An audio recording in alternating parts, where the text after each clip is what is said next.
আল্লাহ যখন নৌযানগুলোকে বিপদমুক্ত করে স্থলের দিকে আনেন তখন কিছু লোক কি করে? এ কুফর, বি শিরক, সি বিশৃঙ্খলা, ডি মিথ্যারোপ। আমি উত্তর হিসেবে বেছে নিচ্ছি বি শিরক। সঠিক উত্তর। আলহামদুলিল্লাহ। আমরা যখন কোনো নৌযানে অথবা কোনো বাহনে চড়ি এবং সেটা কোনো বিপদে ছিল, পরবর্তীতে আমরা বিপদমুক্ত হয়ে আমাদের নিজস্ব জায়গায় যখন ফিরে আসি, তখন হয় প্রশংসা করি বাসের ড্রাইভারের অথবা নাবিকের অথবা অন্য কারো। আমরা বলি যে সে না থাকলে কি যে হতো। আউযু বিল্লাহি মিনাশ শাইতানির রাজীম। ইন্নাশ শিরকা লাযুলমুন আযীম। আল্লাহ রাব্বুল আলামিন সব ধরনের অপরাধ ক্ষমা করতে পারেন, কিন্তু শিরকের অপরাধ তওবা না করলে ক্ষমা করবেন না। লুকমান আলাইহিস সালাতু ওয়াস সালাম তার ছেলেকে শিরক থেকে বেঁচে থাকার উপদেশ দেওয়ার সময় এ কথা বলেন, যা কোরআনে বিবৃত হয়েছে এভাবে: যখন লুকমান উপদেশ দিয়ে তার পুত্রকে বলল, হে ছেলে, আল্লাহর সাথে কাউকে শরিক করো না, মহা জুলুম।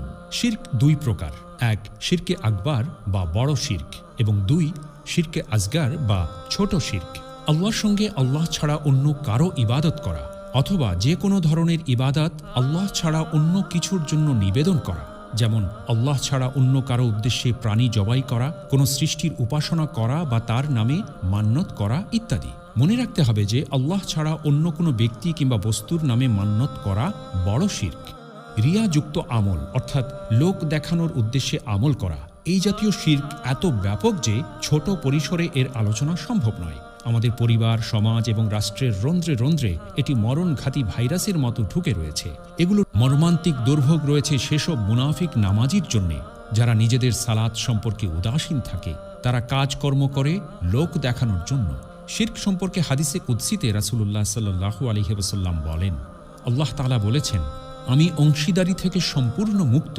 যে ব্যক্তি আমার সঙ্গে অন্য কাউকে অংশীদার বানায়, আমি ওই ব্যক্তিকে তার শিরকের উপর ছেড়ে দিই।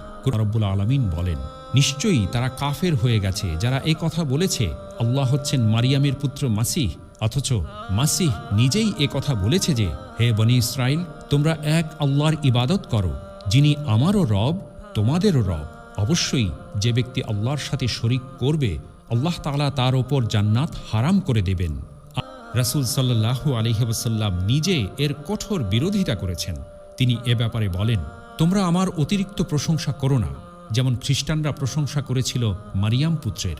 আমি কেবল আল্লাহ তাআলার একজন বান্দা, সুতরাং তোমরা আমাকে আল্লাহর বান্দা এবং তার রাসূল বলবে মাত্র।